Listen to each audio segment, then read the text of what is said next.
வேலைக்கு போக ஆசைப்படும் மருமகள். ஊர்மிளாவின் உறக்கம் பாட்டை என்னுடைய பாட்டி ரொம்ப இனிமையாய் பாடுவாள். யார் வீட்டுக்காவது கொலுவுக்கு போனால் அவர்கள் கேட்க வேண்டியதான் தாமதம். உடனே பாடத் தொடங்கி விடுவாள். அம்மாவுக்கும் அந்த பாட்டு தெரியும், ஆனால் முழுவதும் தெரியாது. 4-5 சரணங்களை பாடுவதோடு நிறுத்தி கொள்வாள். எனக்கு பாடவே தெரியாது. ஆனால் அந்த பாட்டை சின்ன வயதில் ரொம்ப விருப்பமாய் சிரத்தையாய் கேட்பேன். ராஜாராமுடன் என் திருமணம் நடந்தது ரொம்ப வேடிக்கைதான். நாங்கள் வசித்து வந்தது கிராமம்தான் என்றாலும் பக்கத்தில் இருக்கும் டவுனில் டிகிரி 2ஆம் வருடம் படித்து கொண்டிருந்தேன். ஏதோ ஒரு கல்யாணத்தில் ராஜாராம் என்னை பார்த்தாராம். பட்டுப்பாவாடை தாவணி அணிந்து கொண்டு காலில் கொலுசும் காதில் ஜிமிக்கையுமாய் சுறுசுறுப்பாய் வலை வந்து கொண்டிருக்க நான் அவர் கண்ணில் பட்டுவிட்டேனாம். எங்களை பற்றி விசாரித்தபோது தூரத்து சொந்தம் என தெரிய வந்ததாம். உடனே உறவினர் ஒருவருடன் செய்தி சொல்லி அனுப்பிவிட்டார்கள். முக்தா, நீ ரொம்ப அதிர்ஷ்டசாலி. பெரிய இடத்திலிருந்து வரன் உன்னை தேடி வந்திருக்கிறது. பெருமை பொங்கும் குரலில் அப்பா சொன்னார். கல்யாணம் ஆகிவிட்டால் படிப்புக்கு முற்றுப்புள்ளி வைத்து விடுவார்கள் என்று அழுது அழுச்சாட்டிய செய்தேன். டிகிரி கையில் கிடைக்கும் வரையில் நான் கல்யாணம் செய்து கொள்ள மாட்டேன் என்று முணுமுணுத்தேன். மாப்பிளை வரும் வரையில் அமாவாசை காத்திருக்குமா? சுக்கு கண்ட இடத்தில் புள்ளையை பெற்றுக்கொள்ள வேண்டும். மாப்பிளை வீட்டாரே தேடி வந்திருக்கிறார்கள். பையன் என்ன செய்கிறானாம்? அம்மா ஆராய்வது போல் கேட்டாள். இன்ஜினியர். மாதம் முதல் தேதி வந்ததும் 10,000 சம்பளம் கையில் கிடைக்கும். வரதட்சணை சீர்வரிசை அதிக கேட்க மாட்டார்கள் போல் தெரிகிறது. எனக்காக நீங்கள் கடனாளியாக வேண்டாம். பெரியவர்கள் ஒரு பக்கம் பேசிக்கொண்டு இருக்கும்போது நடுவில் உன்னுடைய புலம்பல் எதற்கு? அவளை பற்றிய கவலை விடுங்கள். நீங்க சொல்லுங்க, உங்களுக்கு இந்த வரன் பிடித்திருக்கிறதா? எல்லா விதத்திலையும் நன்றாக இருக்குது. ஒரே மகன் மகள் நிம்மதியாக சந்தோஷமாக இருப்பாள். பின்ன தாமதம் செய்வேனா? 4 பெரிய மனிதர்களை உடன் அழைத்து போய் வரதட்சணை சீர்வரிசை பேசி முடித்துவிட்டு முகூர்த்தம் வைத்து கொண்டு வந்து சேருங்கள். பையன் பெண்ணை பார்த்தாகிவிட்டது என்பதால் இனியும் பெண் பார்த்தல் என்ற சடங்கு தேவையில்லை. நான் இன்னும் பார்க்கவே இல்லையே என்று சொல்ல நினைத்தேன். குரல் எழும்பவில்லை. படிப்பு முடியும் வரையில் கல்யாணம் பற்றிய பேச்சை எடுக்காதீங்கப்பா, வேண்டுகோள் விடுத்தேன். அப்பா சிரித்தாள். நீ நன்றாக இருக்கணும் குழந்தாய். உன் குடுத்தனம் நன்றாக இருக்கணும். தலையை வருடி கொண்டே சொன்னார். அடுத்த வாரம் கல்யாண ஏற்பாடுகள் தொடங்கிவிட்டன. உன் வருங்கால கணவர் எப்படி இருப்பார்? உனக்கு அவரை பிடித்திருக்கிறதா என்று சிநேகிதிகள் தூண்டி துருவி கேட்டார்கள். அவருடைய போட்டோவை கூட பார்த்தது இல்லை என்று சொல்ல முடியாமல் வெறுமையால் சிரித்துவிட்டு பேசாமல் இருந்து கொண்டேன். திருமணம் நடக்கும்போது கூட அவரை முழுவதுமாக பார்க்க முடியவில்லை. இப்போவாது லேசாக தலையை உயர்த்தினால் போதும். பக்கத்திலே இருந்த சித்தி என் தலையை அப்படியே அழுத்துவாள். கழுத்து வலிக்கிறது என்று முணுமுணுத்தேன். பெண்ணாக பிறந்துவிட்ட பிறகு எதையும் பொறுத்து கொள்ள பழக வேண்டும் என்றாள். அறைக்குள் போன உடன் 5 நிமிடம் கழித்து அவரை பார்த்தேன். ரொம்ப அழகாக இருந்தார். என்னையும் அறியாமல் நிம்மதியாக பெருமூச்சு விட்டு கொண்டேன். கமான் முக்தா, வந்து உட்காரு. என் கையை பற்றி தனக்கு எதிரே உட்கார வைத்தார். தந்தியை முடங்கிவிட்ட வீணை போல் என் மேனி சிலித்தது. இனிமையான வார்த்தைகளை கேட்பதற்காக என் காதுகளை தீட்டிக் கொண்டேன். அவர் நிறையவே பேசினார். எல்லாம் தன்னை பற்றிதான். தன் படிப்பு, தன் வேலை, தன்னுடைய ப்ரமோஷன், தன்னுடைய வருமானம், தன்னுடைய கனவுகள். 5 ஆண்டுகள் வரையில் குழந்தை பற்ற பேச்சு எடுக்கக்கூடாது என்று சொல்லிவிட்டார்.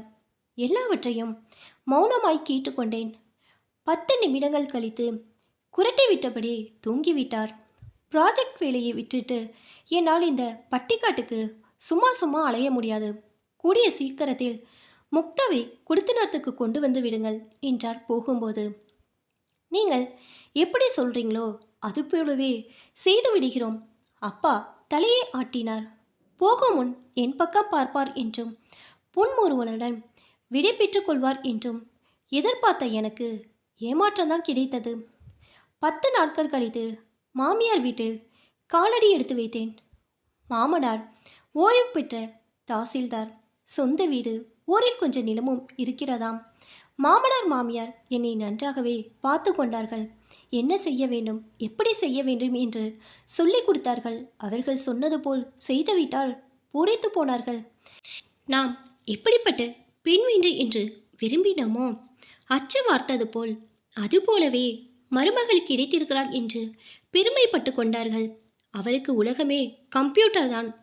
புதிதாக புரோகிராம் கற்றுக்கொள்வதாகவும் புதிய ப்ராஜெக்ட் தொடங்கிவிட்டதாகவும் சொல்லியபடி கம்ப்யூட்டரை கழுத்துடன் கட்டிக்கொள்ளாத குறையாக பலியாய் கிடந்தார். ரொம்பவும் வற்புறுத்தி கேட்டால் வேண்டா வெறுப்பாக சினிமாவுக்கோ பீச்சிற்கோ அழைத்து போவார். நிறைய நிறைய சம்பாதிக்கணும். தினமும் அவர் ஜெபிக்கும் மந்திரம் இது. இப்பொழுதே நமக்கு நிறைய இருக்கிறது இல்லையா என்று சொன்னால், உனக்கு ஒன்றும் தெரியாது பைத்தியக்காரி என்று சொல்வார். ரிட்டையர் ஆவதற்கு முன்னால் தான் தாசில்தார் ஆனேன். ஒரு வருடத்துக்கு முன்னால் ஆயிருந்தால் 3 தலைமுறைக்கு சொத்து சேர்த்து வைத்திருப்பேன். வாரத்திற்கு ஒரு முறையாவது மாமனார் சொல்லும் வசனம் இது. உன்னை வசதியாக வைத்து கொள்ள வேண்டும் என்று ராஜாராம் இரவும் பகலும் கஷ்டப்படுகிறான். அவனை கண்ணின் இமை போல் பார்த்துக்கொள். அவனுக்கு விருப்பம் இல்லாத எதையும் செய்யாத. வாய்ப்பு கிடைத்த போதெல்லாம் மாமியார் சொல்லிக்கொண்டே இருந்தாள். ஒரு நாள் என் கணவர் காற்றில் பறந்து வந்தது போல் வீட்டுக்கு வந்தார். I got it. சந்தோஷம் தாங்க முடியாமல் கும்மாளம் போட்டார். மஸ்கட் ஆஃபர் கன்ஃபார்ம் ஆகிவிட்டதா? மாமனார் கேட்டார். நான் குழப்பத்துடன் பார்த்தேன். எஸ் டேட், என் ட்ரீம்ஸ்க்கு ஒப்புக்கொண்டு விட்டார்கள். 4 வருட கான்ட்ராக்ட் அக்ரிமெண்ட் பேப்பர்களை மெயிலில் அனுப்பிவிட்டார்கள். மாமனார் மாமியார் வாழ்த்துக்களால் மூழ்கடித்தார்கள். நானும் அவர்களுடன் சேர்ந்து கொண்டேன். பாவம், அத்தை மாமாவால் தனியாக இருக்க முடியாது. அவர்களையும் நம்முடன் அழைத்து போவோம். படுத்துக்கொள்ளப் போகுமுன் சொன்னேன். வேடிக்கை பார்ப்பது போல் பார்த்தாள். உன்னை அழைத்து போவதாக யார் சொன்னது? என்னை விட்டுட்டு எப்படி போவீங்க? சாரி முக்தா, அரபு நாடுகளை பற்றி உனக்கு தெரியாது. பெண்களுக்கு பாதுகாப்பு குறைவு. நான் மட்டும்தான் போகிறேன். I won't achieve something. தனியாக இருந்தால் நிறைய நேரம் இருக்கும். மேலும் நிறைய சேமிக்க முடியும். ஜஸ்ட் 4 வருடங்கள் அவ்வளோதான். அப்புறம் இங்கே வந்து சாஃப்ட்வேர் கம்பெனியை தொடங்குவேன்.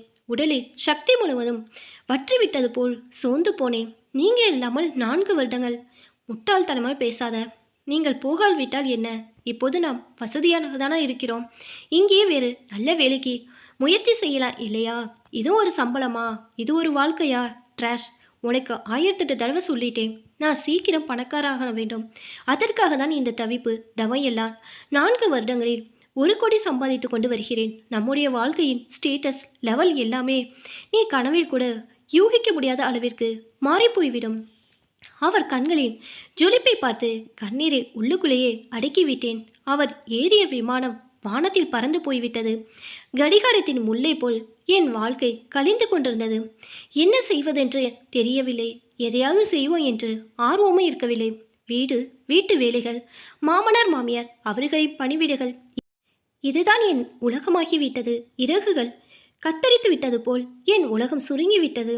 அத்தை, வீட்டில் எனக்கு பொழுது போகவில்லை. கல்லூரியில் சேர்ந்து டிகிரி முடித்து விடுகிறேன். கிராஜுவேட் ஆக வேண்டும் என்ற என் கனவை நிறைவேற்றிக் கொள்கிறேன். என் பேச்சை கேட்டதுமே மாமியார் கன்னத்தில் இடித்து கொண்டாள். கல்யாணம் ஆன பெண் தன்னை மிஞ்சியவர் இல்லை என்பது போல் காலேஜிற்கு போவதாவது இதில் தவறு என்ன இருக்கிறது? கல்யாணம் ஆனவர்கள் வேலைக்கு போவதில்லையா? வியப்புடன் பார்த்துவிட்டு சொன்னாள். பையனுக்கு இதெல்லாம் பிடிக்காது. லட்சணமாக புடவை உடுத்திக்கொண்டு தலை நிறைய பூ முடிந்து மகாலட்சுமியை போல் வீட்டில் வளைய வருவதுதான் அவனுக்கு பிடிக்கும். அதற்காக தானே தேடி தேடி உன்னை பண்ணி கொண்டது. அவர் இங்கே இருந்திருந்தால் நானும் அப்படியே இருந்திருப்பேன். அவர்தான் இங்கே இல்லையே. 4 வருடங்கள் முடியும் வரையில் திரும்பி வருவது சாத்தியம் இல்லை என்று கூட சொன்னார் இல்லையா? என்னவோமா, உன் புருஷனே கேட்டுக்கொள். உதட்டை கோணலாக சுளுத்தி கொண்டே சொன்னாள். பாரத நாட்டு பெண்மணி எப்படி இருக்க வேண்டும், நம் கட்டுப்பாடுகளை சம்பிரதாயத்தை எவ்வாறு மதிக்க வேண்டும் என்பதை பற்றி உணவு நேரத்தில் வகுப்பு எடுத்தார் என் மாமனார். கல்லூரிக்கு போகிறேன் என்று சொன்னதற்காகவா இத்தனை கெடுபிடிகள்? வியந்து போனது போல் பார்த்தேன். ஆனாலும் பின்வாங்கும் எண்ணம் இருக்கவில்லை. அவர் ஃபோன் செய்த போது என் உத்தேசத்தை சொன்னேன். இப்போது நீ படித்து யாரை கடைத்தேற்ற வேண்டும் சொல். நிம்மதியாக டிவியை பார்த்து கொண்டு பொழுதை போக்குவதை விட்டுவிட்டு இந்த தொல்லைகளெல்லாம் எதற்கு? ஜஸ்ட் 4 வருடங்கள் திரும்பி வந்து விடுவேன். அதற்குள் 3 மாதங்கள் கழித்து விட்டது. இன்ஜினியரிங் படித்த பிறகும் நீங்கள் மேலும் மேலும் கம்ப்யூட்டர் கோர்ஸ்களை படிக்கவில்லையா? நான் வேறு நீ வேறு. போகட்டும். தொலைதூர கல்வி திட்டத்தில் சேர்ந்தபடி கல்லூரியை சேர்ந்து தான் படிக்க போறேன். தொடர்பை துண்டித்து விட்டார். 10 நாட்கள் வரையில் ஃபோன் எதுவும் பண்ணவில்லை. அதற்கு பிறகு ஃபோன் செய்தாலும் என்னிடம் பேசவில்லை. இன்று இல்லாவிட்டால் நாளைக்காவது என் எண்ணத்தை புரிந்து கொள்வார் என்று நினைத்து கல்லூரியை பற்றி விசாரிக்க முற்பட்டேன். பிடிவாதக்காரி என்று நினைத்தார்களோ வேறு என்ன நினைத்தார்களோ தெரியாது. ஆக மொத்தம் சரி என்றார்கள். எத்தனையோ தடைகளை விதித்தார்கள், ஜாக்கிரதைகள் சொன்னார்கள். வெற்றியில் சாதித்தது போல் பூரித்து போனேன். கல்லூரி வாழ்க்கை, நகரத்து சூழ்நிலை, புதிய நட்புகள், பறந்து விரிந்த எண்ணங்களின் பாதிப்பும் என்னுள் பல மாற்றங்களை ஏற்படுத்தின. என்னுடைய உடைகள், நடத்தை, ஃபோன் உரையாடல்கள், சிநேகிதி வட்டம் எல்லாவற்றின் மீதும் கண்காணிப்பு அதிகரித்தது. ஏதோ ஒரு காரணம் ஏற்படுத்தி கொண்டு மாமனார் அடிக்கடி கல்லூரிக்கு வருவதையும் கவனித்தேன். என்னுள் இரத்த கொதித்தாலும் விழிப்பார்வைக்கு அமைதியாகவே இருந்தேன். டிகிரி முதல் வகுப்பில் தேர்ச்சி பட்டேன். என்னுள் சக்தி கூடிவிட்டது போல் இருந்தது. பெருமையுடன் அவரின் ஃபோனை தெரிவித்தேன். சுருக்கமாக பாராட்டுகள் கிடைத்தன. தன் மகன் முதல் வகுப்பில் பாஸ் செய்தான் என்று அடிக்கடி சொல்லி வந்த மாமியார் கூட நான் சாதித்த வெற்றியை பெரிதாக கண்டு கொள்ளவில்லை. என்னுள் பிடிவாதம் அதிகரித்தது. எம்ஏ சோசியாலஜி செய்ய பொதுவாக அவரிடம் சொன்னேன். படித்தவரையில் போதும், அம்மா அப்பாவை பார்த்துக்கொள், அவர்களை சந்தோஷமாக வைத்துக் கொள்வது ஒன்றுதான் உன்னுடைய தலையாய் கடமை. அந்த விஷயத்தில் எந்த குறையும் வைக்க மாட்டேன். எங்கள் ஊரில் இதுவரையில் எந்த பெண்ணும் பிஜி செய்ததில்லை. நீங்கள் வருவதற்கு இன்னும் 2 வருடங்கள் இருக்கிறதே, அதற்குள் முடித்து விடுகிறேன். மாட்டேன் என்று சொல்லாதீங்க ப்ளீஸ். லக்ஷ்மண் கோட்டையை தாண்டுகிறாய் என்று தோன்றுகிறது. அம்மாவிடம் பேசிவிட்டு சொல்கிறேன். பிறகு தன் பெற்றோரிடம் என்ன பேசினார் என்று தெரியாது. இருவரும் சேர்ந்து என்னை வார்த்தைகள் தாக்கினார்கள். என்னால் பொறுத்து கொள்ள முடியவில்லை. படிக்கிறேன் என்று சொன்னால் அது ஒரு குற்றமா? நேராகவே கேட்டுவிட்டேன். படிப்பது குற்றமில்லை. அந்த சாக்கில் ஊர் மேய போவது குற்றம். கணவனிடமிருந்து விலகியிருக்கும் பெண்ணுக்கு மனமும் உடலும் தன் வசத்தில் இருக்காது. மாமனாரின் பேச்சை கேட்டதும் சுட்டரிப்பது போல் பார்த்தேன். அருவறுத்து கொண்டேன். புழுவை போல் பார்த்துவிட்டு நான் ஒன்று விலகி இருக்கவில்லை. உங்கள் மகன்தான் தள்ளி வைத்திருக்கிறார். சூடாகவே பதில் சொன்னேன். அவனுக்கென்ன, ஆண் பிள்ளை எப்படி வேணாலும் இருப்பான், என்ன வேண்டாலும் செய்வான். உனக்கு புத்தி இருக்க வேண்டாம். மாமியார் பின்பாட்டு படினாள். குழந்தை குட்டி இருந்தால் இந்த படிப்பு பித்தலாட்ட இருந்திருக்காது. முணுமுணுத்து கொண்டாள். நிலைமையை கைவிட்டு நழுவி போவதாக தோன்றியது. கோபத்தை கட்டுப்படுத்தி கொண்டு மௌனமாக இருந்துவிட்டேன். என்னை ஒரு அடிமை போல் நடத்துவான் என்று புரியாமல் குழம்பினேன். வேதனை அடைந்தேன். ஆனால் அடிபணிவதில்லை, விருப்பமில்லை. முரட்டு தைரியத்துடன் மேல் படிப்புக்கு அப்ளை செய்தேன். நீ ஏன் இப்படி மாறிவிட்டாய் என்று எனக்கு புரியவில்லை முக்தா. வயதான காலத்தில் அப்பாவை நோகடிக்க இன்னும் 2 வருடங்கள் சமத்தா இருக்கக்கூடாதா? சிரிப்பு வந்தது எனக்கு. இப்போவும் நான் சமத்தா தான் இருக்கிறேன். இனிமேலும் இருப்பேன். என் மீது எனக்கு மலையளவுக்கு நம்பிக்கை இருக்குது. உங்கள் மீது இருக்கிறது. என் மீது உங்களுக்கு நம்பிக்கை இருக்கிறதா?